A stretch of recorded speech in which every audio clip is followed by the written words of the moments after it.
اعوذ باللہ السمیع العلیم من الشیطان الرجیم بسم اللہ الرحمن الرحیم رب اشرح لی صدری ویسر لی امری واحلل عقدۃ من لسانی ویفقہوا قولی رب یسر ولا تعسر وتمم بالخیر وبک نستعین رب زدنی علما۔ السلام علیکم ورحمۃ اللہ وبرکاتہ۔ الحمدللہ ہم سورہ آل عمران کا ترجمہ و تفسیر کر رہے ہیں۔ 32 آیات کا ترجمہ و تفسیر الحمدللہ ہم کر چکے ہیں۔ آج کا سبق آیت نمبر 33 سے دیکھیے۔ اعوذ باللہ من الشیطان الرجیم ان اللہ اصطفی آدم و نوحا و آل ابراہیم و آل عمران علی العالمین ان بے شک اللہ اصطفیٰ چن لیا، بے شک اللہ نے چن لیا۔ اصطفیٰ کہتے ہیں چن لینا، جسے مصطفیٰ نام ہے تو مصطفیٰ ہے چنا ہوا، اصطفیٰ چن لیا آدم کو، و نوحن اور نوح علیہ السلام کو، و آل ابراہیم و اور آل گھرانہ اولاد ابراہیم کی اور ابراہیم کا گھرانہ ابراہیم کی اولاد، و آل عمران و اور آل گھرانہ اولاد عمران کی اور عمران کا گھرانہ عمران کی اولاد کو، علی العالمین اللہ پر، عالمین سارے جہان والوں پر۔ ان اللہ اصطفیٰ آدم و نوح و آل ابراہیم، بے شک اللہ تعالیٰ نے چن لیا آدم کو اور نوح کو اور ابراہیم کے گھرانے کو، و آل عمران اور عمران کے گھرانے کو، علی العالمین سارے جہان پر۔ اللہ نے آدم اور نوح اور خاندان ابراہیم اور خاندان عمران کو تمام جہان کے لوگوں میں منتخب فرمایا تھا۔ ذریۃ بعضھا من بعض، ذریۃ اولاد ہے، بعضھا بعض ہا اس کی، من سے بعض میں سے ہیں، بعض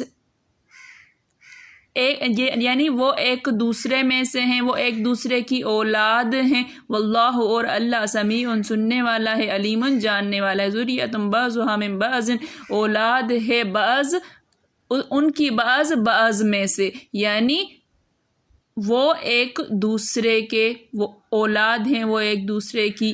واللہ اور اللہ سمیع علیم سننے والا جاننے والا، ان میں سے بعض کی اولاد تھے اور اللہ سننے والا اور جاننے والا ہے۔ سب سے پہلے نبی حضرت آدم علیہ السلام، اللہ تعالیٰ نے ان بزرگ ہستیوں کو تمام جہانوں پر فضیلت عنایت فرمائی۔ حضرت آدم علیہ السلام، حضرت نوح علیہ السلام، حضرت ابراہیم علیہ السلام اور حضرت عمران علیہ السلام۔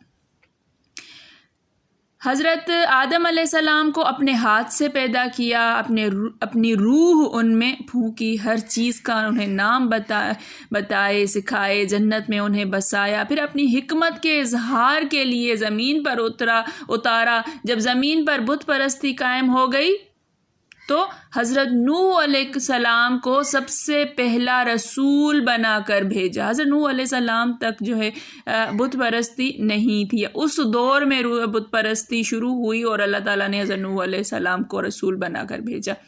پھر جب ان کی قوم نے سرکشی کی، پیغمبر کی ہدایت پر عمل نہ کیا، حضرت نوح نے دن رات پوشیدہ اور ظاہر اللہ کی طرف دعوت دی، لیکن قوم نے ایک نہ سنی تو نوح علیہ السلام کے فرمانبرداروں کے سوا باقی سب کو پانی کے عذاب یعنی مشہور طوفان نوح بھیج کر ڈبو دیا گیا۔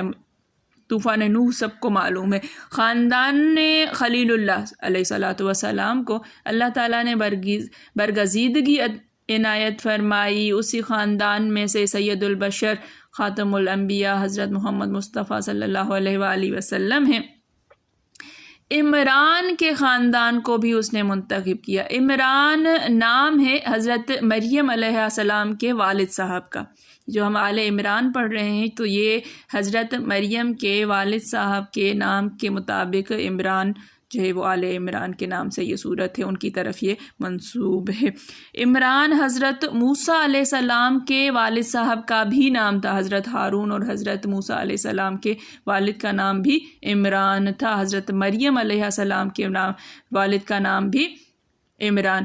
اور جو حضرت عیسیٰ علیہ السلام کی والدہ ہیں ان کا نسب نامہ بقول محمد بن اسحاق، یہ حضرت مریم کا آپ دیکھیے عمران کا، عمران بن ہاشم بن میسا بن خرقیہ بن اسیس بن ایاز بن رقیم بن سلیمان بن داؤد علیہ السلام۔ بس عیسیٰ علیہ السلام بھی حضرت ابراہیم کے نسل سے ہیں، اس کا مفصل بیان سورہ انعام کی تفسیر میں آئے گا انشاءاللہ۔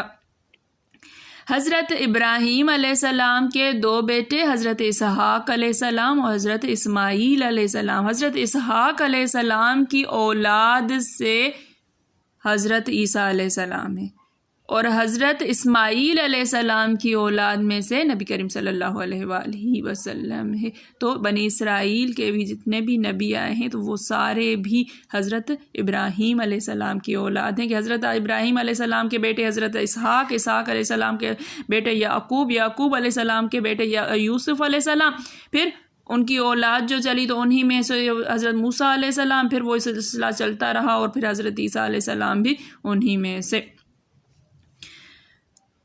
اللہ تعالیٰ ہمیں سمجھنے کی توفیق عطا فرمائے، اللہ تعالیٰ ہمیں یاد رکھنے کی توفیق عطا فرمائے، اللہ تعالیٰ ان بزرگ ہستیوں کے صدقے میں ہمیں علم کا شوق عطا فرمائے، ہمارے اندر علم کی کوئی رونق پیدا فرما دے، اللہ تعالیٰ کوئی ایسا نور پیدا فرما دے ہمارے اندر کہ ہمارے اندر لگن پیدا ہو جائے علم کو حاصل کرنے کی، جانچنے کی، سمجھنے کی، غور و فکر کرنے کی۔ میرے پڑھانے میں، آپ کے پڑھنے میں، میرے سمجھانے میں، آپ کے سمجھنے میں کوئی غلطی، خطا، بھول چوک ہو گئی ہو تو میں اللہ کے حضور میں توبہ کرتی ہوں اور معافی کی خواستگار ہوں۔ ربنا تقبل منا انک انت السمیع العلیم۔ السلام علیکم ورحمۃ اللہ وبرکاتہ۔